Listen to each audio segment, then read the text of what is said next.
Hello and welcome to Corner Comics, episode number 10. This is your weekly comic book reading club. My friends and I get together, we share some books, we talk about those books. I'm joined by Emmanuel. You're back. I am How you feeling, man? feeling good. And his internet's a little choppy How's there. that? Oh, feeling good. Feeling great. Awesome. And also joined by Russ. How you doing this Saturday morning? Ready to kick off this new decade of living at a higher level than ever before. Indeed. Gentlemen, do you want to let everybody know where they can find you on the interwebs? Sure, I'll go first. I am at Walrus on Twitter. You can find me at blacksuperherofan.com and comiccreatorsofcolor.com. Just pop in whenever you like. Oh, I don't really have a moniker. I am just Emmanuel. So you can catch me on the gram, as the young folks say. Um, The IG? yeah, the IG. I think it's broken up though. It's not EMMAN. It's weird. EM_man underscore YOU_EL. Just trying to make things difficult You for you those who young can. people and you're just refusing to spell Why things make it correctly. easy? Why make it easy? And Why is then it on the the whole web if it's not for people to find you? the whole aspect of Kal-El, Emmanuel, the House Ah, of no. L. Come on, come on. Okay. I can respect that choice. All right. I can get behind that. So we've got 6 issues this week. We've got a bit of a theme, I guess, a bookend, if you will. I'll run down my 2 issues, then I'll pass it to Russ to give his 2 issues, and then Russ can pass it to Emmanuel to do his 2 issues. My first issue of the week is Spider-Man number 3. This is the current run, the miniseries that's going on. It's 3 of 5, and this is the one that's being written by J.J. Abrams. And my second issue of the week is All New X-Men number 35. That was the one that came out in 2015, if I'm not mistaken, which is a Bendis book.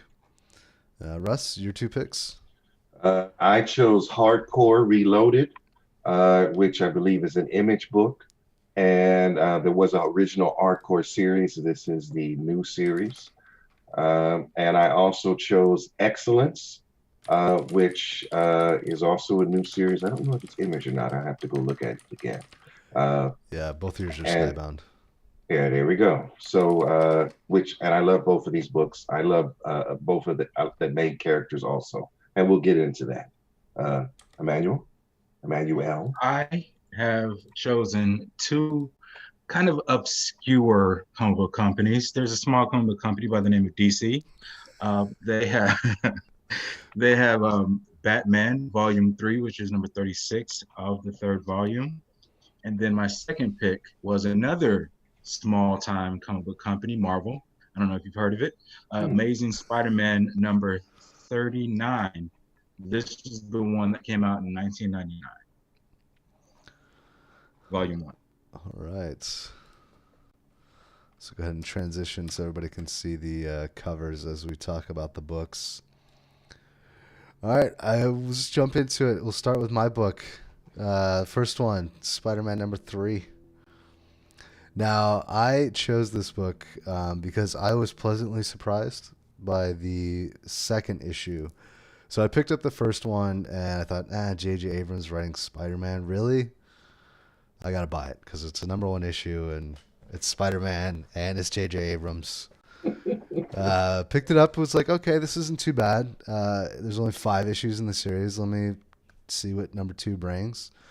Number 2 wasn't too bad, and number 3 is where I feel it gets the most interesting. So essentially, what is going on in the JJ Spider Verse? Spider-Man is a full-grown or middle-aged adult.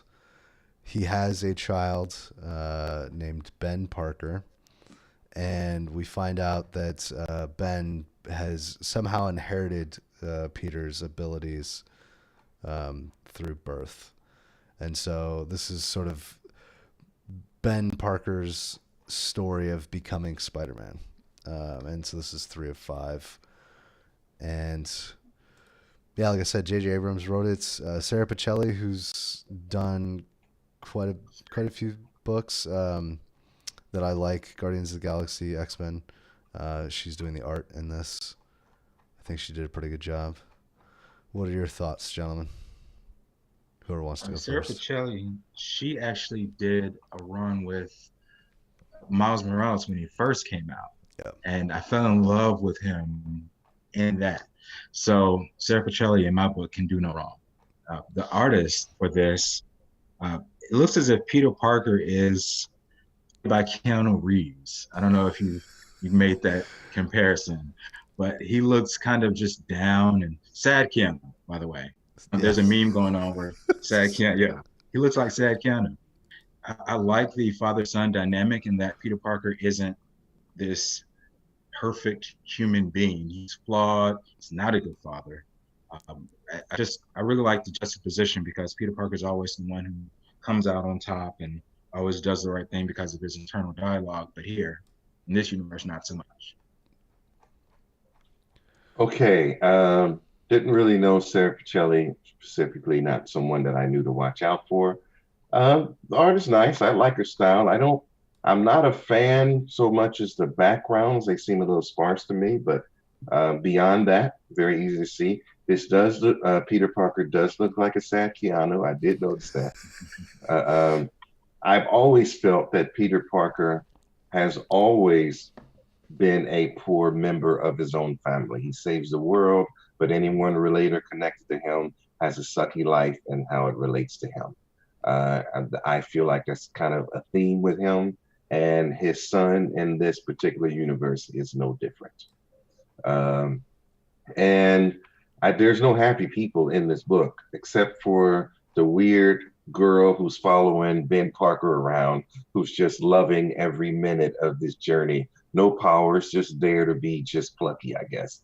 But she is there for Ben, and that's nice. I'm always a sucker for a good alternate universe or alternate storytelling. Riri Williams was interesting to see her there and not in armor. I like that I don't know where the hell this is going. So that's always a good thing, just as long as you keep me interested to get there. And I will follow the book because I got to give J.J. Abrams a shot in writing because, there's a few other writers and directors that I follow that have done pretty good. So I will see where he goes with this and see if comic writing is his thing or not.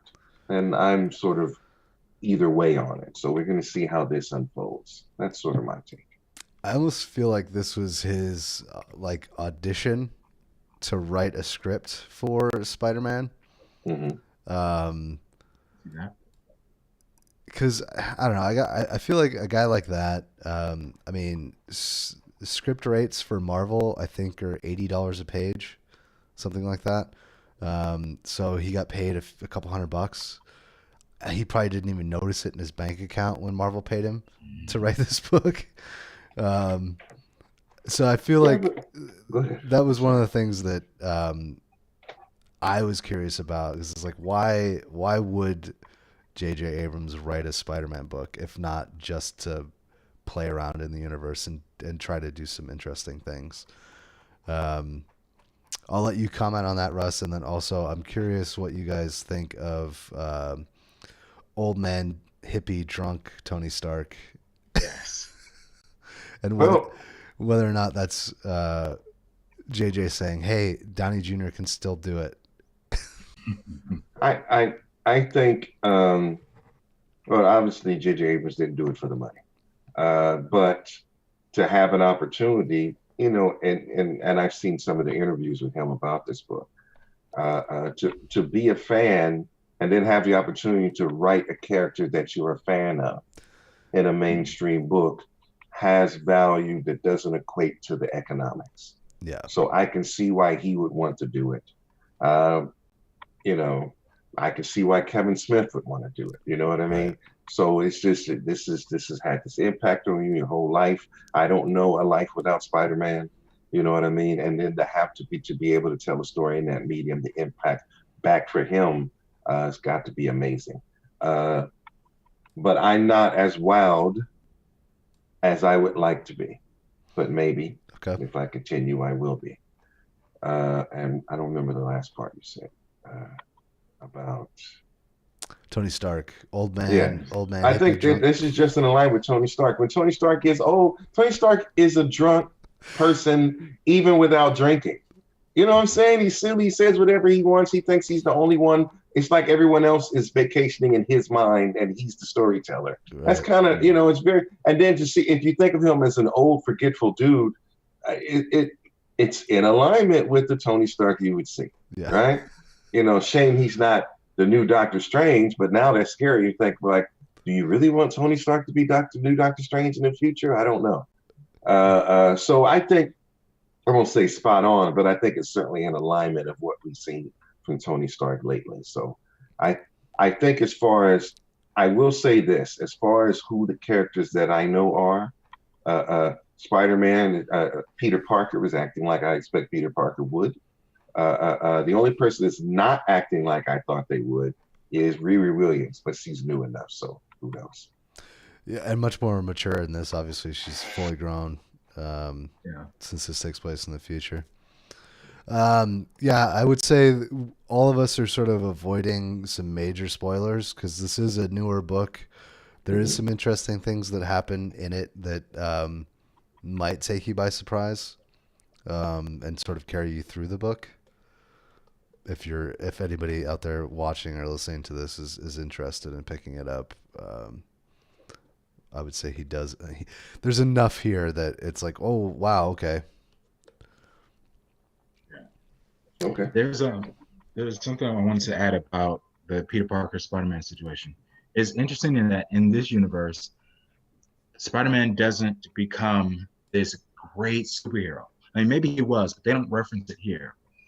They in Spider-Man 2099, when he went back, he told Spider-Man that out of all the heroes, Captain America, Wolverine, like out of all the heroes, Spider-Man was the best of us, meaning like he was one of the greatest because of his drive, because of like, everything that he had going on. And it's interesting to see in this future, in this universe, that doesn't seem to be the case. It seemed as if he was just in league with the rest of them, but he wasn't the best of them. He didn't like save the world in such an impactful way to where they built monuments and a museum, kind of like Flash. So Is I this like this world.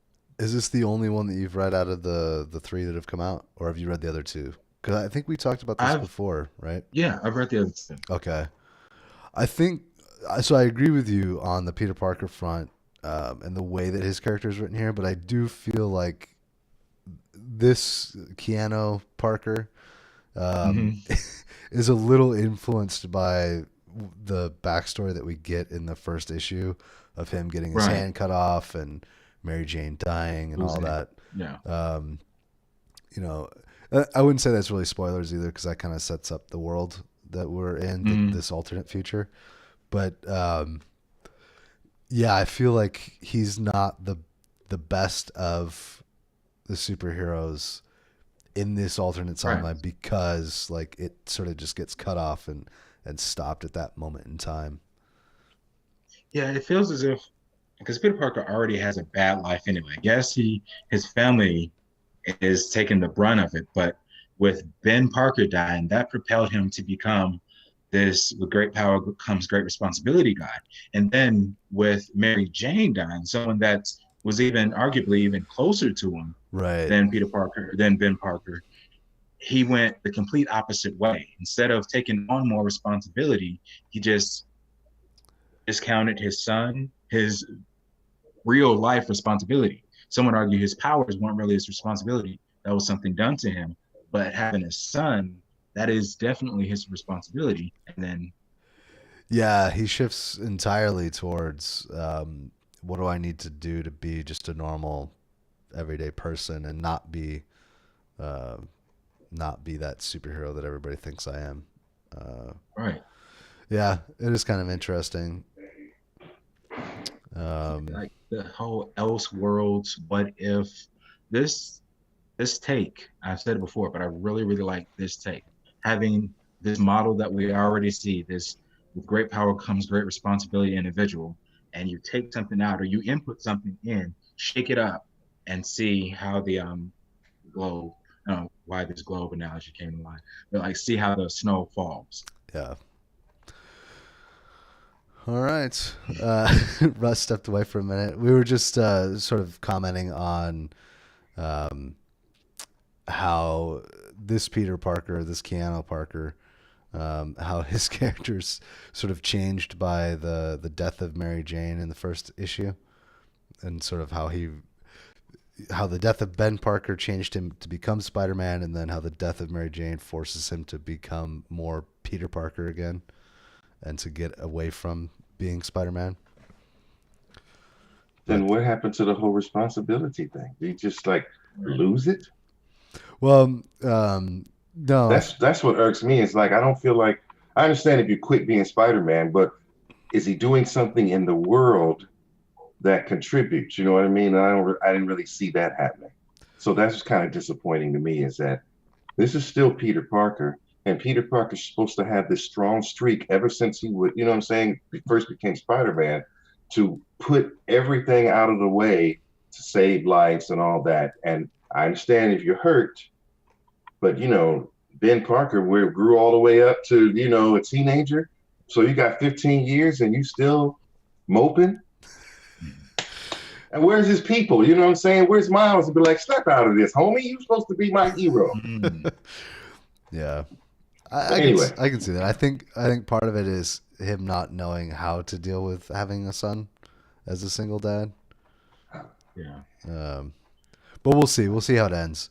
We'll go ahead and move on. I'm gonna go to my next pick of the week. All New X-Men 35. This is Brian Michael Bendis, art by Mohammed Assar. This is sort of in the middle of an arc, but the reason that I picked this particular comic was it has all of the things that my two friends here love. It's got Doom. It's got Miles Morales. It's got Bendis writing the story. Yes. I figured I could not do any wrong, and I might find an X book that Emmanuel likes, and finally find an issue where he can be like, yes, I love the X-Men now. I'm not sure if I I wouldn't go so far succeeded. as to say I love the X-Men. Continue. All right. So my take is this. I like the cast. You know, I agree. Everybody in there, I like. No, outside of this book, I like them going in. Okay. All right. It was an interesting adventure. Apparently, you know, obviously it's the Ultimate Universe, so it's not the Doom that I know and love. Right. But it's still Doom. And you know, it's X-Men action. I feel like Miles Morales was kind of just there.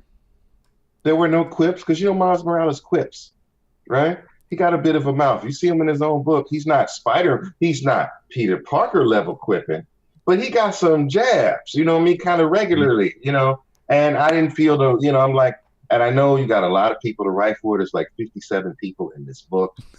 You know, everyone's a mutant except for Miles, and so you got to deal with that. But I felt like Miles Morales the character kind of phoned it in to some degree. Okay. But he was still doing some spider physical action. I was not a fan of the art. I felt like the detail wasn't there. I think I've seen this person's art before. It's not terrible. You understand everything, you see what it is. There's nothing wrong with it, but it didn't wow me. Okay. And maybe, you know, some books are not supposed to. But there wasn't anything happen that I didn't see get visually. It made sense. The emotions were conveyed, all of that. So everything that needed to be done with the art was done. It was like a big let me put all the stuff that my friends like, shake it up and see what we get, and this is what we got, and it's I felt like it's a fun story, but not necessarily a memorable one. Okay. Does that make sense?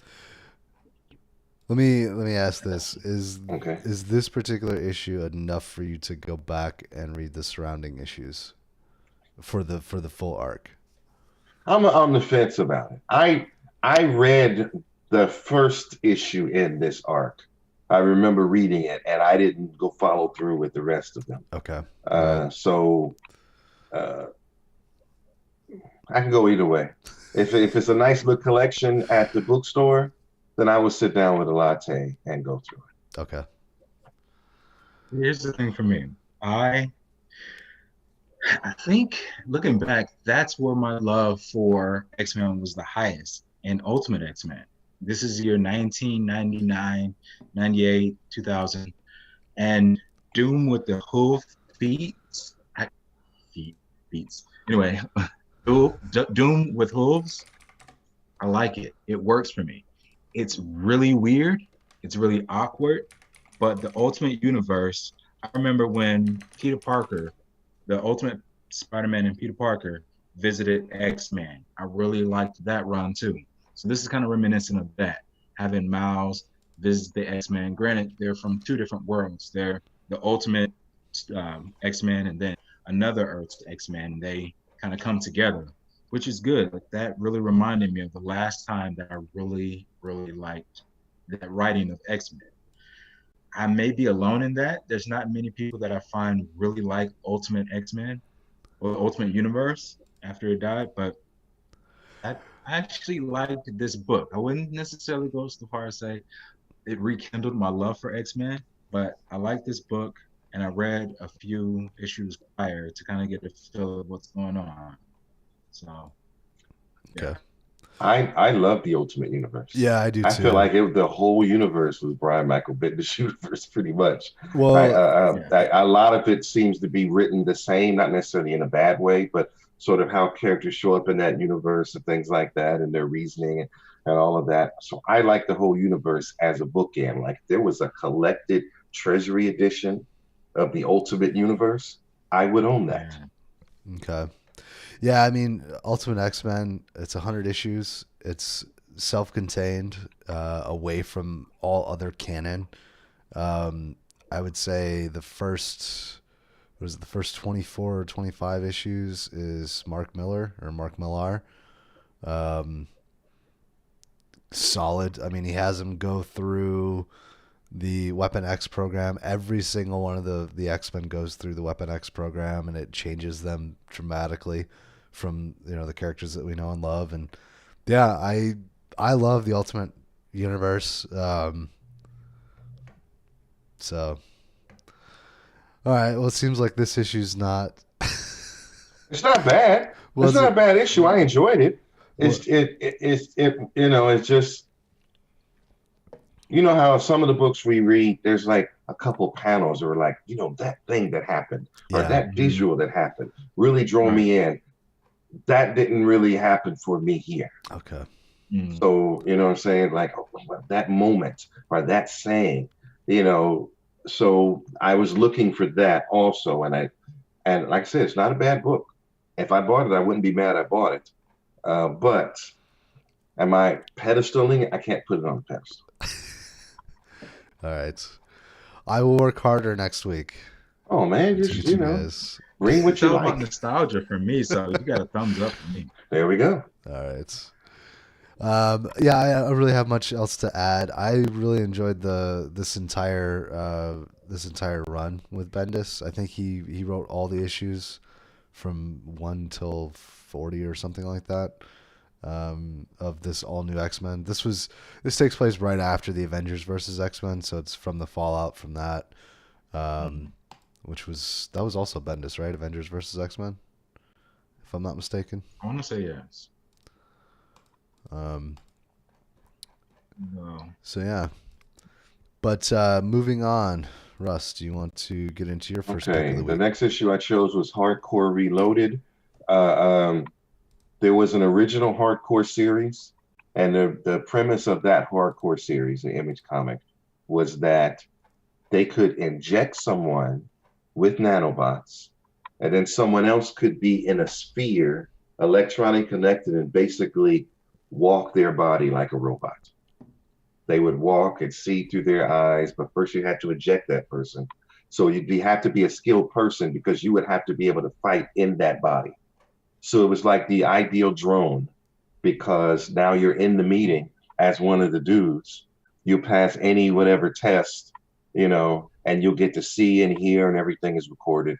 And then in that original series, the first person who did it, the pilot, I guess, sort of got trapped in someone else's body, and then that whole series. I thought it was a great series, so I picked this up just on the strength of the original series. What I liked about this book was I felt like it had very much a sort of spy vibe, like I don't want to say Shield because Shield has but there's a secret cabal of agents working together for whatever, and I kind of like the spy action. Either of you care to comment?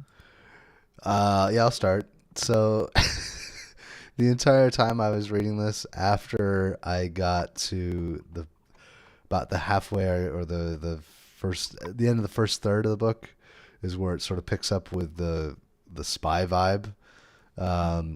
I kept playing in my head. Yes. I was like, okay, this is Bond, and then I couldn't stop that from playing in my head the rest of the time that I was reading it. Like, the guy with the metal legs is just as goofy as the guy that throws the hat, and the artwork I was a little thrown back by. I didn't particularly care for some of the panels. I feel like the first third is a lot more detailed than the latter 2/3. And I don't know if that was if that was a deadline issue with the artist, or if maybe he spent a lot of time on the first third of the book and then was like, oh crap, I need to finish this issue. But overall, I thought it was enjoyable. It was pretty good. I don't know that I'll continue reading the series, just because the whole spy aspect doesn't really, it's kind of whatever with me, I guess, the overall concept. But it was a fun ride. If I had the full, this is going to be 5 issues, if I'm not mistaken, when it's all said and done, right? 5 or 6. If I had the full collected version, I would sit down and read it. But picking it up single issues, I wouldn't do. I would say that most Skybound books are designed for you to read as a graphic novel. Yeah. Designed to ultimately become a movie.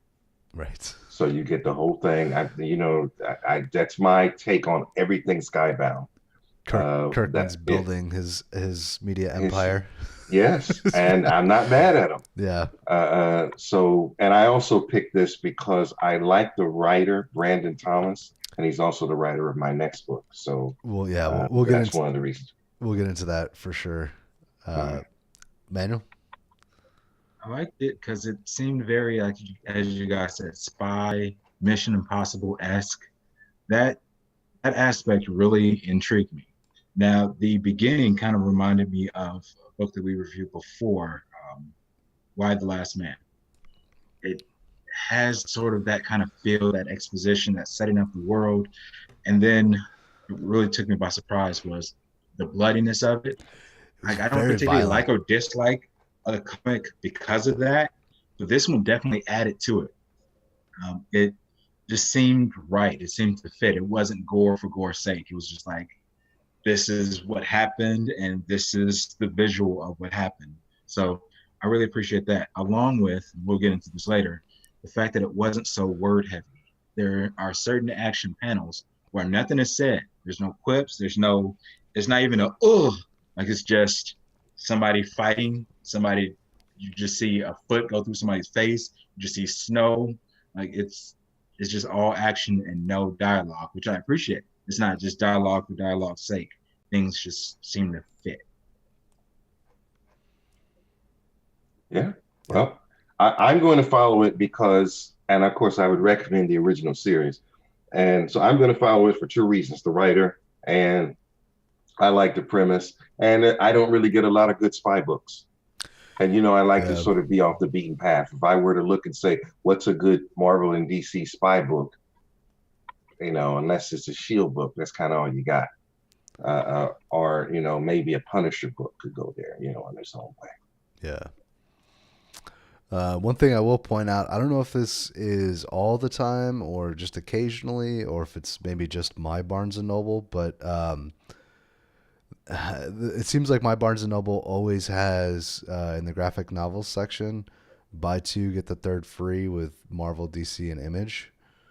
And the Image graphic novels are almost always cheaper than the Marvel and DC books, and they're like $10. So you can pick up 3 graphic novels for $20. If that is true for Barnes and Nobles across the country, I would highly recommend. I'll have to take a look. Yeah, checking that out. You know both. Okay, so we're done with this one. Yeah. So we'll move on to my second book, which is Excellence. For me and my little local community, this had a lot of fanfare following it, both for the writer and the actor and the possibilities of it.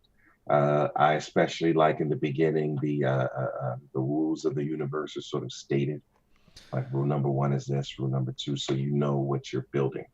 For me, it was sort of a mixture of, a little bit of Static, a little bit of, Harry Potter, a lot of little things that I like and other things sort of brought together with a very clear structure.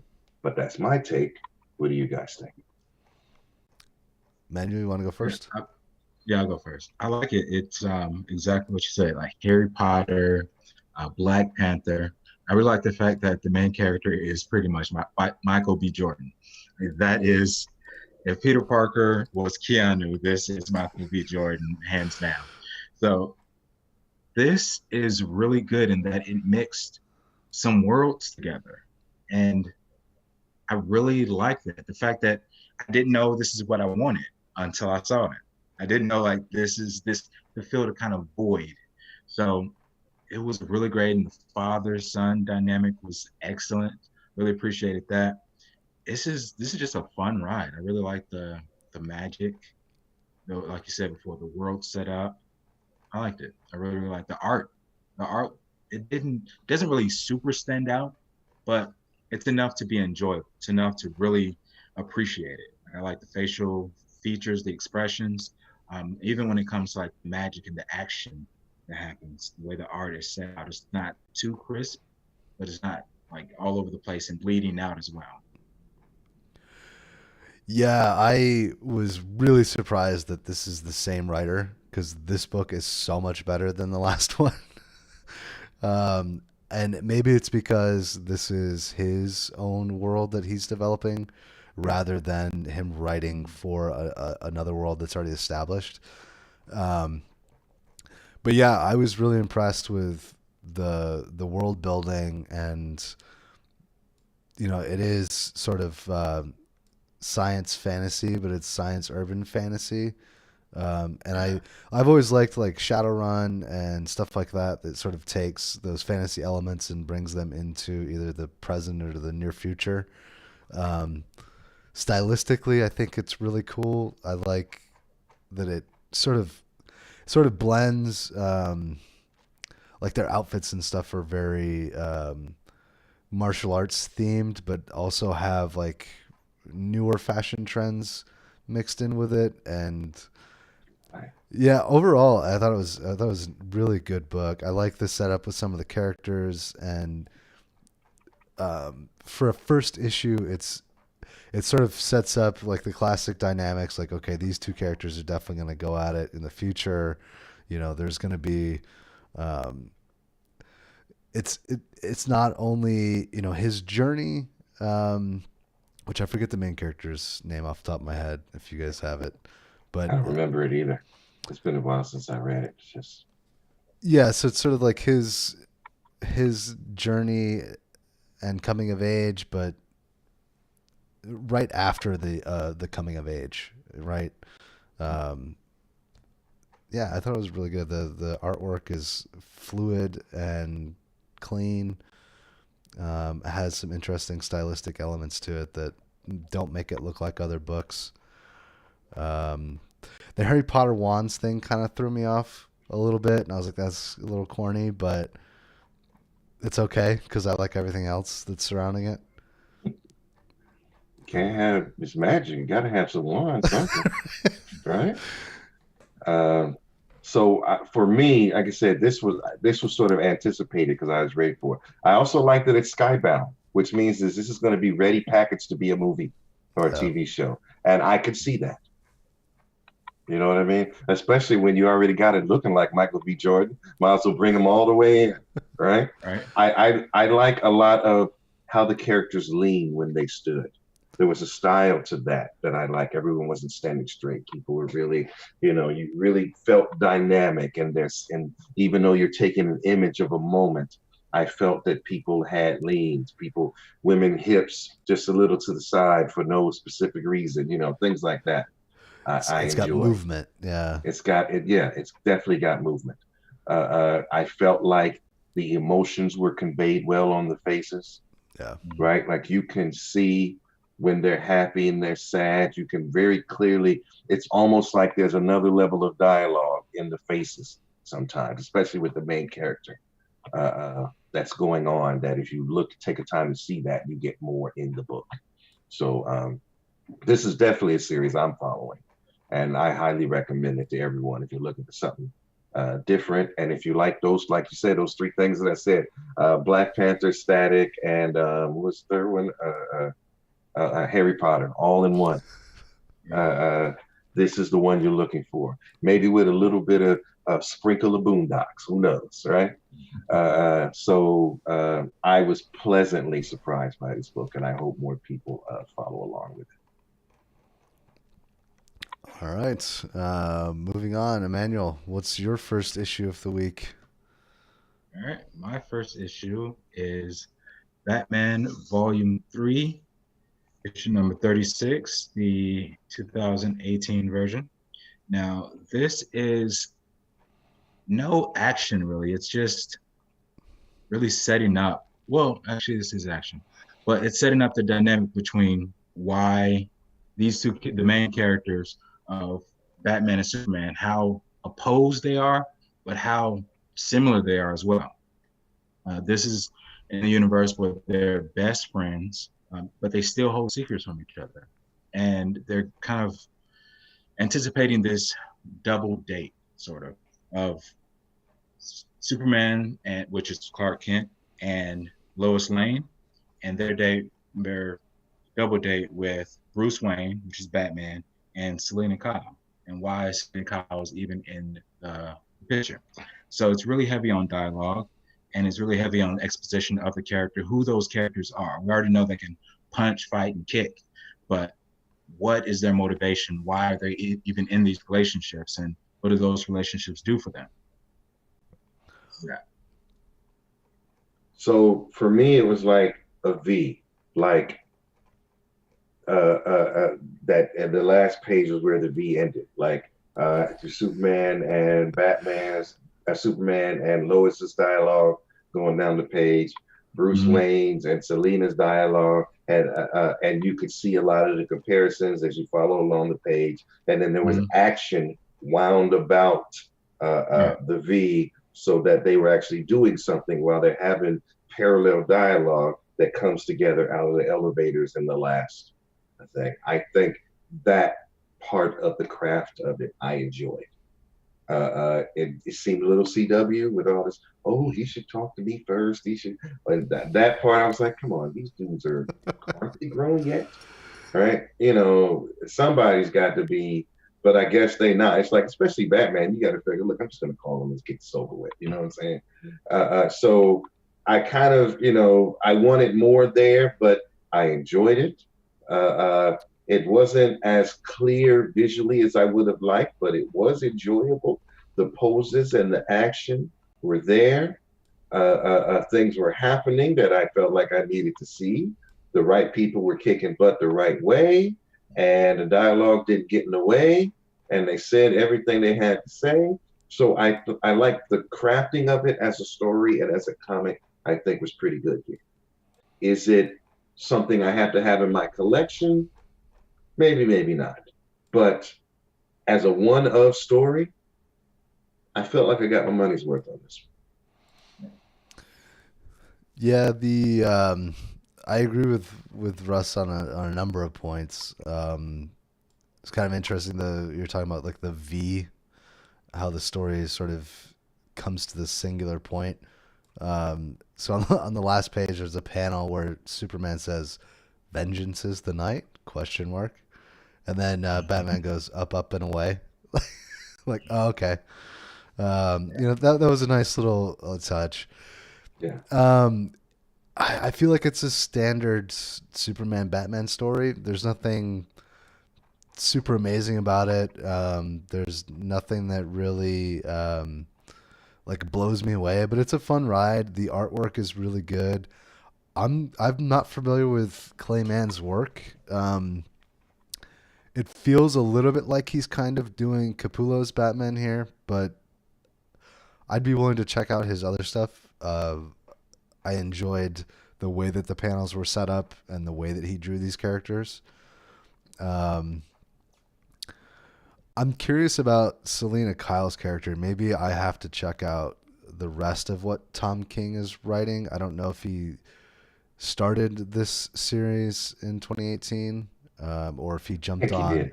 I think this was all his story. The Okay. whole bringing them together, bringing Catwoman into it, and then the whole, whatever did or didn't happen with them later on. I think this was all his arc.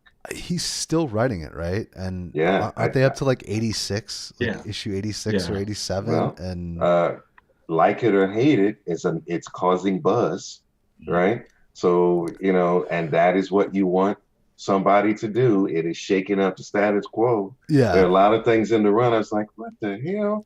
But that was emotion. right. Since Bendis has done his thing with Superboy, with John Kent, Mhm. this is the closest we can get to a real Super Friends. Now, what started between Damian Wayne and John Kent when they were still kids, both of them, like I really anticipated that being the Super Friends that I really, really wanted between Clark and Bruce. Now, Clark and Bruce never really got to the point to where they were essentially brothers fighting. They always were super friends. And this really tells that story. But I don't think we'll ever get a Damian and John story now that John is going out to, Visions. So this is something I really, really like. These two powerhouses and what motivates them beyond just fighting for what's right, their secret lives, their private lives. When you talk about that, it's reminiscent of, and I'm going to go way back. Okay.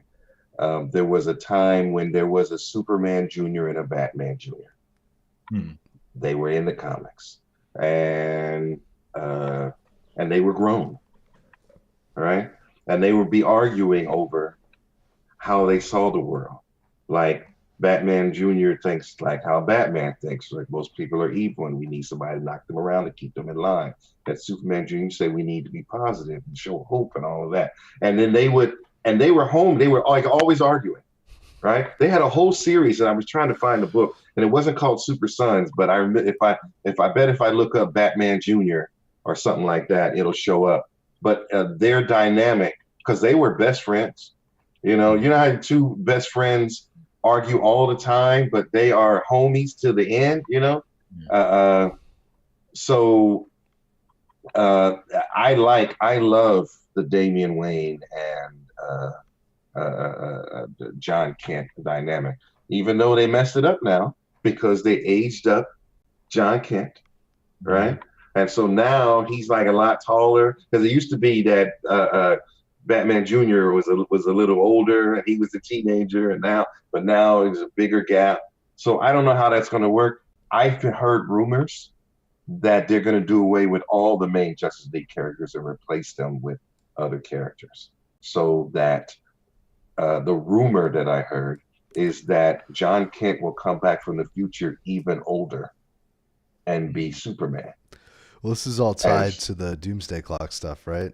Might be. Yeah. I heard that some other character, because they're not going to age up Damian, because that would ruin Damian.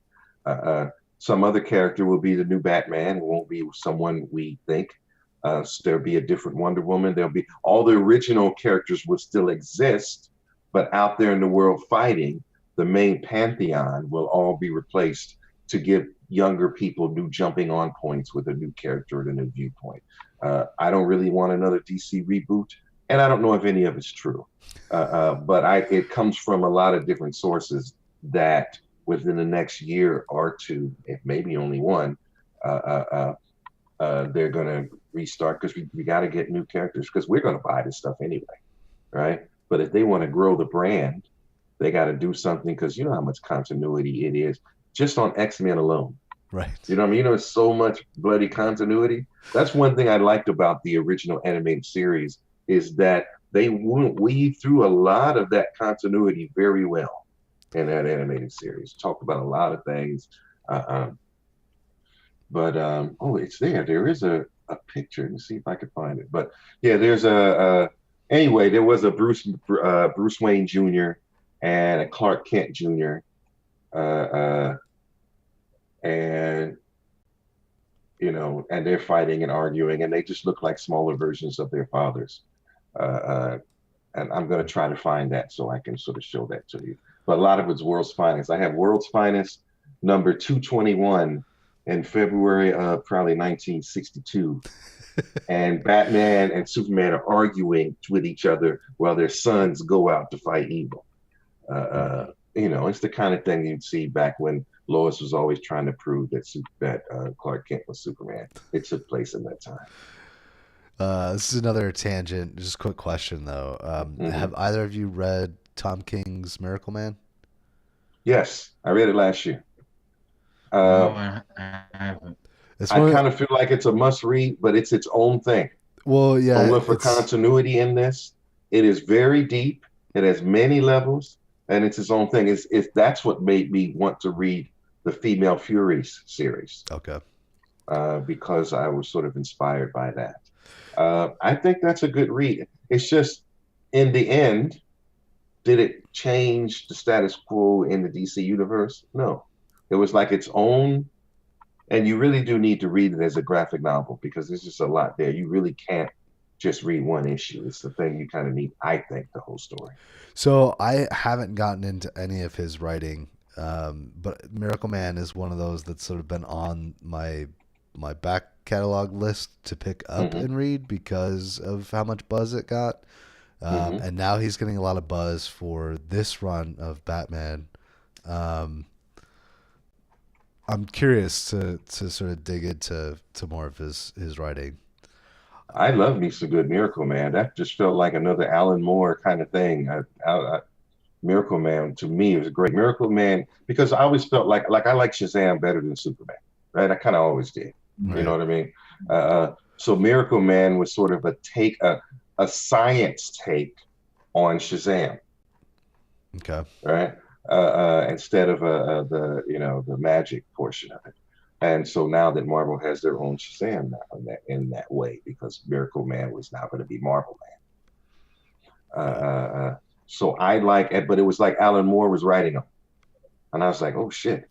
So not only do I have my Shazam, we got Alan Moore, and we deconstructed the fucking universe and all of this. And it was deep and it was murderous and all of those things I want in my comics. Because, I like a good murder. A little blood splattering. Doesn't have to be overly much, but a smattering of blood here and there. Someone loses a tooth. These are important for ambiance. I like a good murder. Nice quote. Thank you. All right. And go ahead. I'm sorry. I got another tangent just jumped in my head. Thori the Murder Dog. You need to find him wherever he is. Thori the Murder Dog is amazing. Have you seen anything with him in it? Have you read any? You brought this up before. Yeah, I've kind of read up on Thori. Okay, Thori is great. Wherever you see him, you need to follow him. The way he talks, the stuff he talks about, and murder is just part of who he is. I smell a murder. I smell. I think a good murder would work here. Anyway, sorry, I got caught up. All right. Any final comments on Batman number 36? No. All right, Manuel, what's your second and the final issue of the week? All right. The final issue is Amazing Spider-Man number 39. This one is the first volume, the one in 1999. It sets up, well, to set this world up, this is, all right, Stan Lee has a few quotes, or had, the late great Stan Lee, Excelsior. And one of the more famous ones was Enough Said. This series, this issue actually, is pretty much based off of that quote, Enough Said, and that nothing is spoken throughout this entire issue from any of the characters. Now, there is some text to be read, like some of the main characters, and this in circles, this talks about the characters that pretty much circle Peter Parker, aka Spider-Man, the two main characters, Mary Jane and Aunt May. What's their life like? Even though the main character is Peter Parker, they have lives of their own. Mary Jane is a model in her own right, and it goes about her daily life without a word spoken, but she looks on television, she sees Peter Parker, she sees Spider-Man doing his thing, she goes about her acting career doing her thing. And an issue prior, which is issue, I want to say 38, this is 39, Mary, Aunt May actually finds out that Peter Parker is Spider-Man. He doesn't know that she knows. So with all that going on, she has all of these emotions, these resentment, anger, betrayal, being lied to for all these years. And at this point in time, Peter Parker's an adult. He's a grown man. So he's been Spider-Man ever since he was a teenager. So she's been lied to for years and years upon years. And one of the important texts I find is her to-do list. And one of the things on her to-do list, again, not a word spoken, is forgive Peter for all the years of lying to her about where he's been, what he's doing, just the life he's living. So this to me was one of the most impactful comics I've ever read, because not a word spoken by any of the characters, but so much was conveyed. Well, I like it for that reason. When I think of what it takes to write a book, to script a book with no words in it for someone else to draw and still get everything across, I think of the magnitude of that work, and I admire it. I have a love-hate relationship with John Romita Jr. though. Right? I don't like his art, yet I like the books that he draws. You know what I mean? Sort of, and I'm sort of stuck there, but and he gets still gets the high profile work, no matter what. But so the two things that stood out for me was the fact that I really got what was happening, that was all conveyed well, and someone designed it that way for me to get it. And they were able to do it even with John Romita Jr.'s art. There's a lot to me.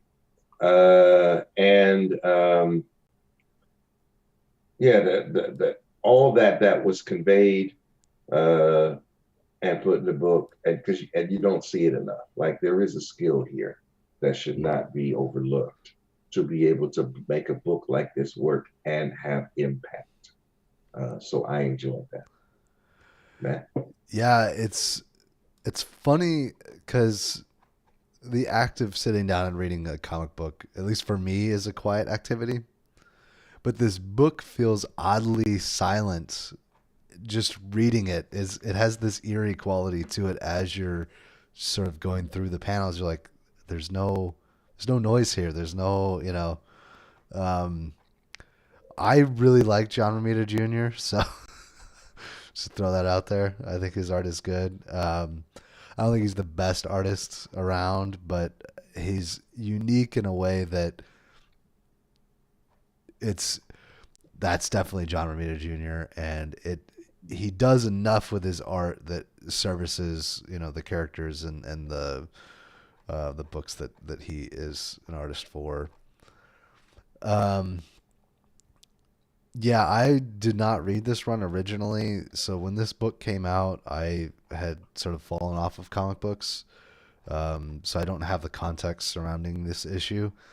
I feel like this could have come out today, though, and still had the same impact, just being that sort of silent, no dialogue, and I don't think that I've ever seen anything since. This has come out that's quite like that. So it makes me think of what would an episode of a Spider-Man animated series be like when nobody talked? Could that even be done in animated form? maybe, yeah, I don't know. Or could you have a segment of one of the movies be something like this, and would it be able to keep somebody's attention in the same way that a comic book does? I don't know. I think that'd be one of the ultimate flexes that an artist can create in such a way to where it's completely silent. A silent film, as they used to do way back in the day. They still had text where they would talk and then kind of put it up on screen, they would say. But that would be the ultimate flex move if an artist can do something in the now modern media where it's completely silent, but yet conveys as much emotion as a word film or a spoken film. Yeah. I suppose there's not a whole lot to say beyond that, because there's no dialogue here. The art and the flex, the characteristic flex of those. Yeah. But as we mentioned before, you said script writing is about $80 per page. So do you think the script writer just didn't get paid for this issue? Oh no, the artist still has to know what to draw. It's still a collaboration. Yeah, right? so each panel is probably described. Yeah, it's not. They're not paid by dialogue. They're paid by the page. So if this has to be conveyed, and this person needs to be looking in this direction or having this attitude or whatever, the artist is supposed to do that based on the notes from the writer.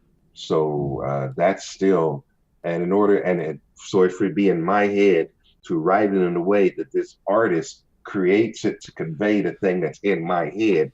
That collaboration, that throughput is amazing. Yeah, I think it's interesting too because of the way that they credit Michael Straczynski.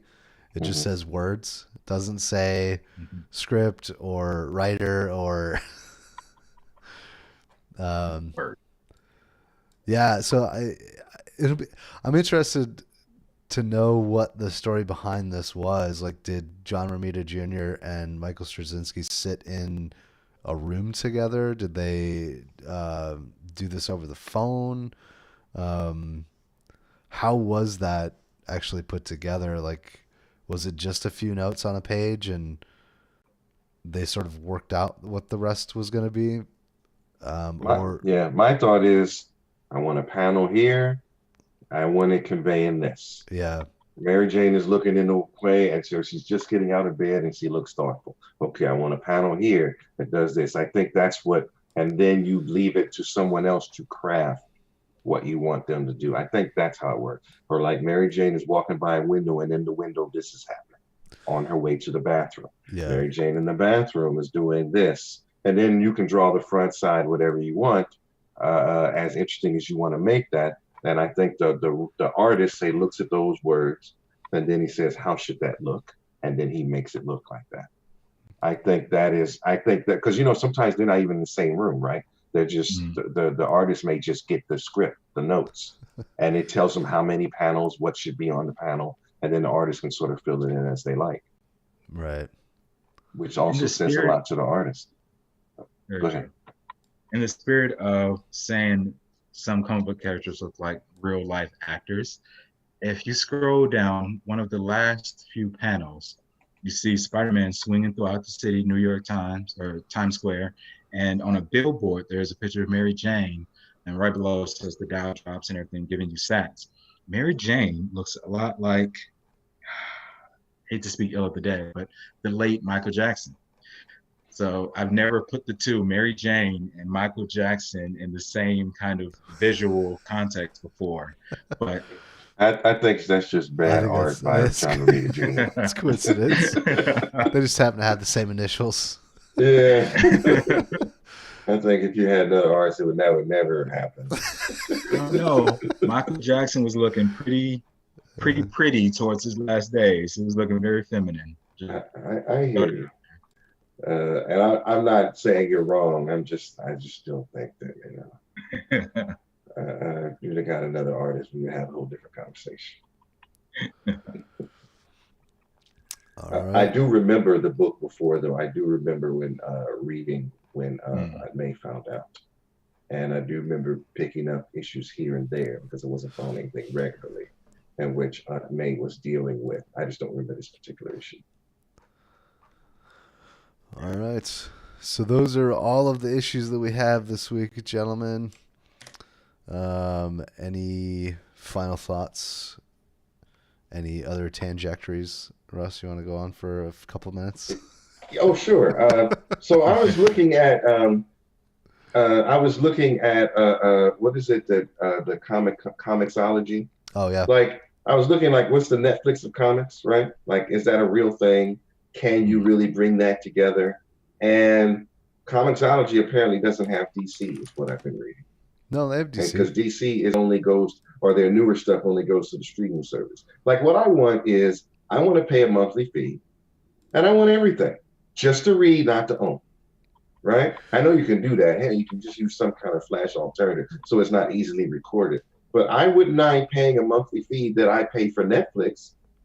But I don't want 17 streaming services. Right. I don't want to have Comixology and Marvel and DC and Image, because I really want to get all these other books too, right? Because I read a lot of these other comic companies, right? And I want one company to rule them all. And I know maybe we're just too new in the game and people are worried about their copyrights and whatnot, but I wouldn't mind paying Comixology or anyone. And why not Comixology? They're owned by Amazon. Everyone trusts Amazon. Why not Comixology having every book? You know what I mean? And being able to go back and read any of it and me paying a monthly fee. Maybe it's $20 a month, but I get to read everything. It's still cheaper than what you spend for comics on a comic week almost. Yeah, so the way that I understand it, I've done Unlimited before, is it does have, so you've got comics from every publisher. You've got stuff from Marvel, DC, Image, Boom, Archie, everything, right? But you only have the first 10 issues of something. So like if you go to a series or whatever, like the first 5 or 10 issues will be part of the Unlimited, and you can read those all you want. But then after that, you have to buy the individual issues or the graphic novels. In my personal experience, it's not worth the $10 I think it is a month, or $8 a month, because once I've read everything, that's it, right? And they're adding stuff here and there. There are different books that they add to the Unlimited catalog. But what about current issues? Like the books that came out last Wednesday, can I read those next week? Yeah, there's nothing for that. And okay. It sucks that there's no like anthology series either that you can just pick up. Like if, I don't know, if there was like an anthology book that you could buy once a week for $5 or something, and it had, 4 or 5 stories in it, or if there was something online that you could do that, that would be cool. But yeah, there's nothing quite like Netflix for comics. Oh man, disappointing. Just one, guys. I'll be right back. All right. Let's see. Any comic book video game stuff to talk about? Not that I'm aware of, but I was going to ask Emmanuel about Aftershock and how the hell he came up with, or how he found that publisher. Because they did, so Aftershock was the story about the lady that went down the 9 levels of hell or whatever. Oh yeah, I'm interested in that too. And Animosity. Because I would never have encountered that if he didn't Yeah. And I go for a lot of weird stuff, but some that one got by me. Animosity is also Aftershock too. So the one where the animals gain So sentience. yeah, so he's connected to them now. Yeah.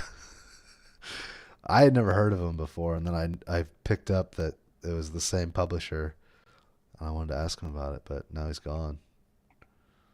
I'm looking at aftershock.com to see if there's anything interesting and weird that I want to do again, but it's all weird, so I don't know if it's Right. interesting. There's nothing mainstream about any of these books apparently. No.